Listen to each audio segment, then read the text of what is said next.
Hello Aries, Sun, Moon, Rising, and Venus signs. Kamusta kayo? Sana po nasa mabuti kayong kalagayan. Welcome back po sa Star Tarot. Kung bago kayo dito, welcome din kayo. Thank you sa inyong support. I truly appreciate it. God bless you all. Una mensahe ni Aries.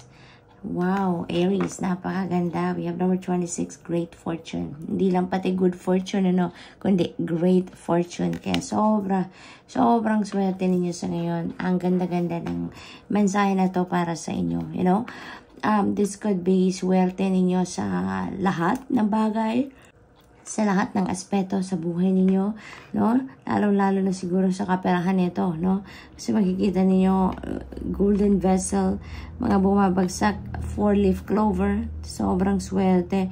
May mga alahas, may mga pera, Yung coins, gold coins. Kaya, most likely, ang pinakaswerte ninyong parte dito sa buhay ninyo is yung pangkaperahang aspeto ninyo, Napakaganda. What else for Aries? We have 39, community. Ayan.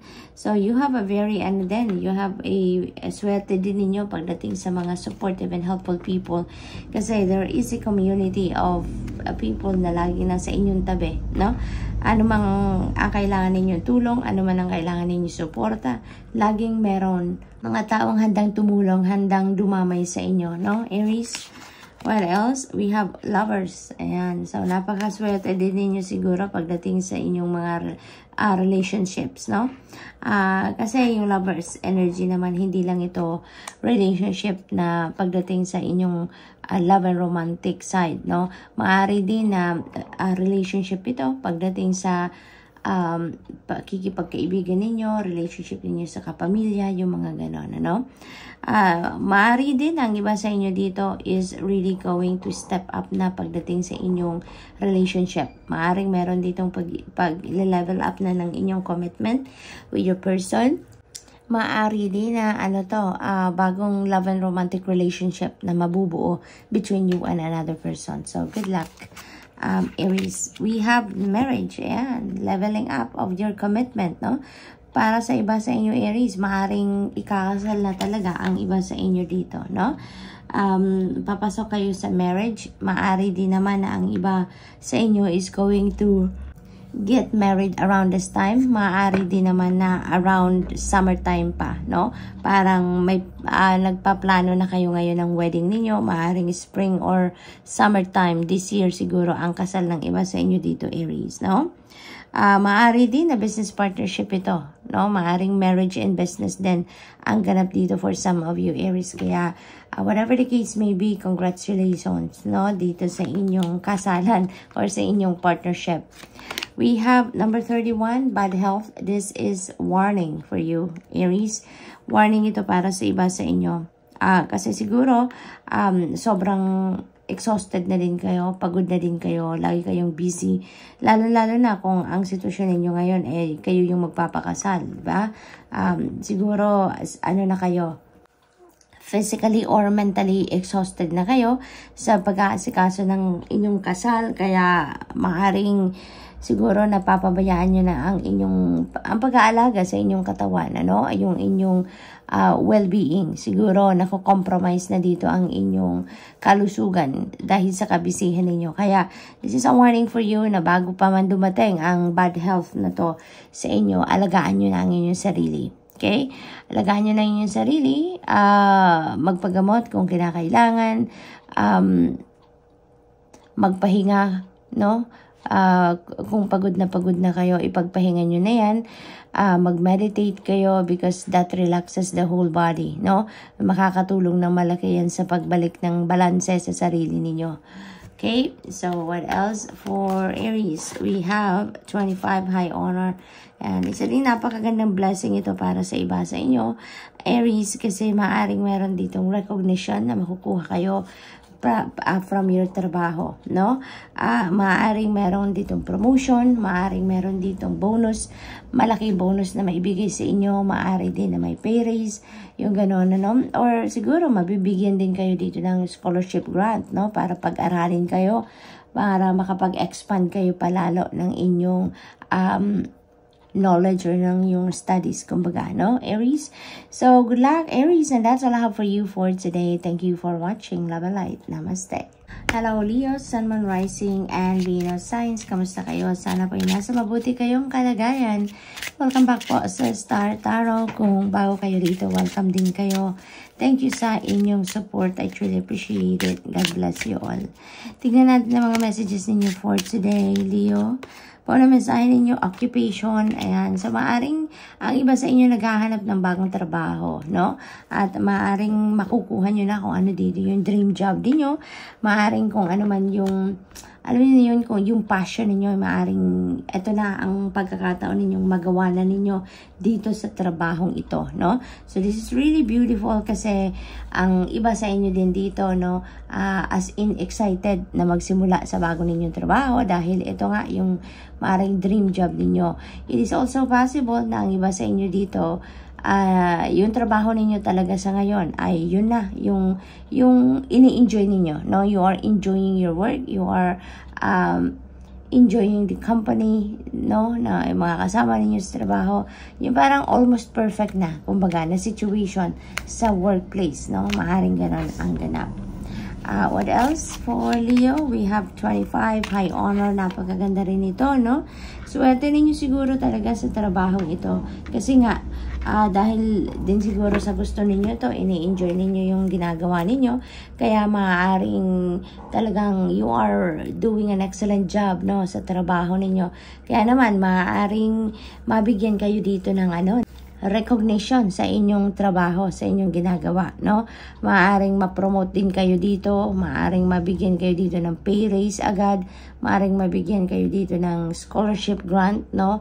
Dahil maaring nakikitaan kayo ng potential, no? Na mas gagaling pa kayo, na mas magiging magaling kayo sa inyong field, no? So, maaring ganun ang sitwasyon dito.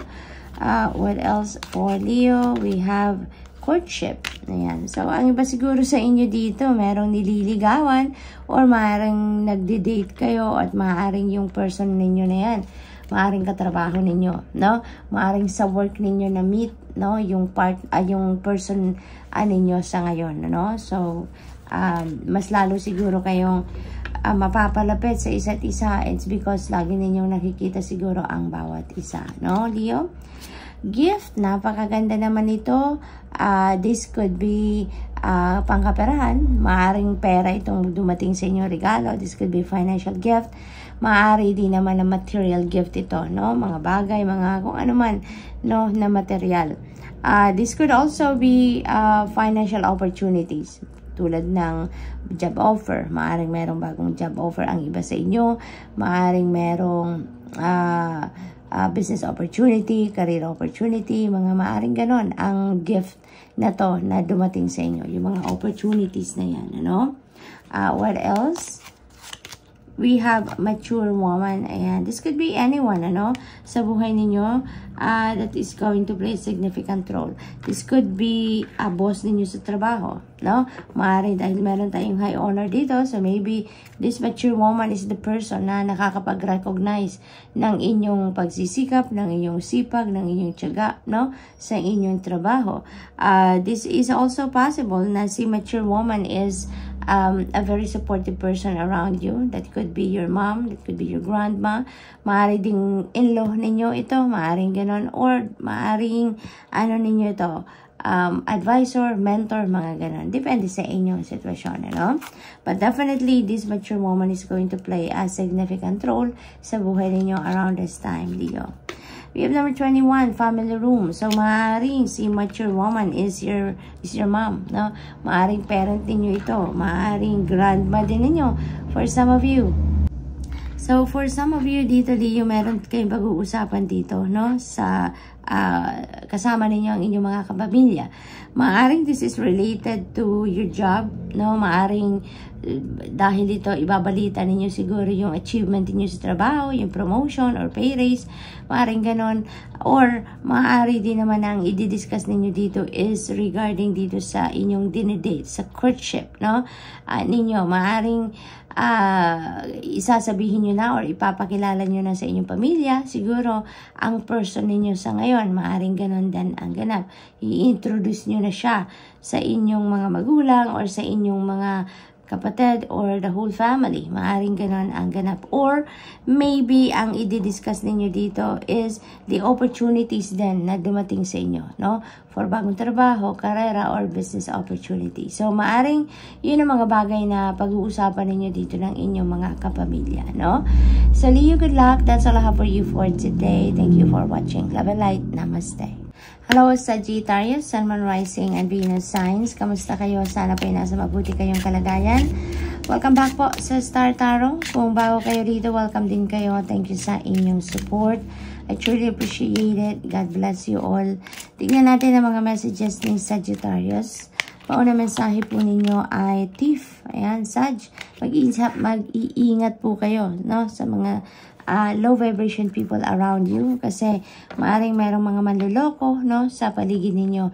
Maaring merong mambubudol, scammers, mga ganon. So, mag-ingat kayo sa inyong mga valuables, no? Mag-ingat din kayo sa mga interaction ninyo with other people, lalo-lalo na kung yan ay bago lang, no? Stranger, kumbaga, para sa inyo. So, mag-iingat din kayo sa pag-share ng mga bagay-bagay or impormasyon, ano, about yourself. So, what else for Sag?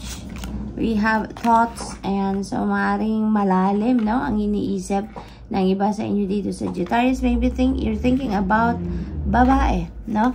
Maaring this is your person, maaring this is your nililigawan, maaring this is your girlfriend, maaring mom ninyo, kapatid ninyo. That could be anyone na laman ng isip ninyo around this time, Sagittarius, no? Maaring nasa malayong lugar siya or kayo yung nasa malayong lugar. And maaring there are concerns, no? Dito about that person. At kaya kayo siguro nag-iisip, no? We have 17 gift. Yan. So, this is really beautiful. Because this could be material gift, no? Maaring mga bagay-bagay ito, no? Something precious, no? Material na precious sa inyo or sa taong magbibigay din sa inyo. This is also possible na pera ito. Maaring merong magbigay sa inyo ng financial gift, no? Maari din na pamana, no? Pumasok din sa isip natin yung pamana. Maari meron dito magbibigay sa inyo ng inheritance. This is also possible na financial opportunities ito na parating sa inyo, Sagittarius, no? Maaring job offer ito, no? Maaring career opportunity or business opportunity. So, good luck to that, Sag. You have number 32, despair. Ayan. So, meron tayong Thief at meron tayong despair. So, maaring ang iba sa inyo dito nabudol na, no? Maaring nabudol na ng ibang tao ang iba sa inyo dito sa Sagittarius. Of course, this is not going to resonate with everyone. So, just take as it resonates po.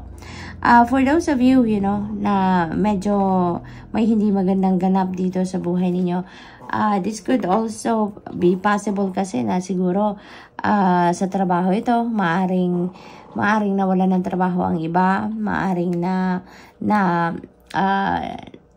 natapos na ng kontrata ng mas maagang trabaho, maaari din naman na natanggal sa trabaho, no? Yung ano, na lay off, kumbaga, maaring ganon, maaari din naman na nasabit kayo sa drama ng iba, no, sa trabaho, at maaaring yun ang dahilan kung bakit kayo nawala ng trabaho. So that is possible also. It could also be relationship, no?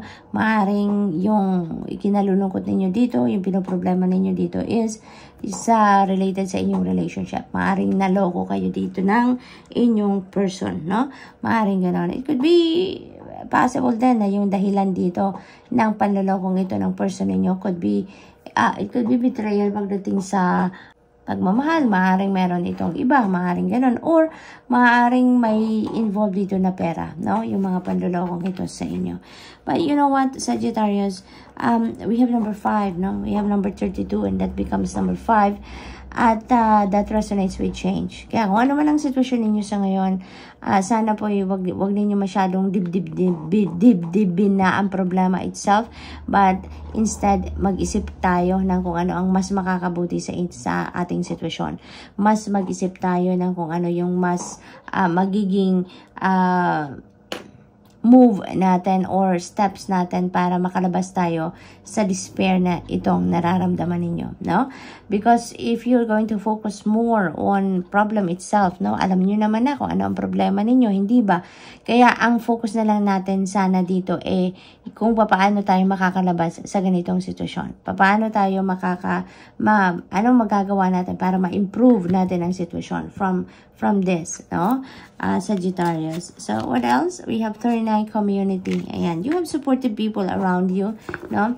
Napakaswerte din ninyo kasi sa kahit ano man ang pinagdadaanan ninyo sa buhay, lagi kayong may helpful and supportive people around you. Lagi kayong merong katulong, meron kayong laging kasangga, kumbaga, no? At lagi kayong merong mga tao sa paligid ninyo na handang sumuporta sa inyo, ano man ang inyong pagdaanan, no? So, just reach out to them, no? Huwag kayong mahiya, Sagittarius, kung ano man ang pinagdadaanan sa ngayon.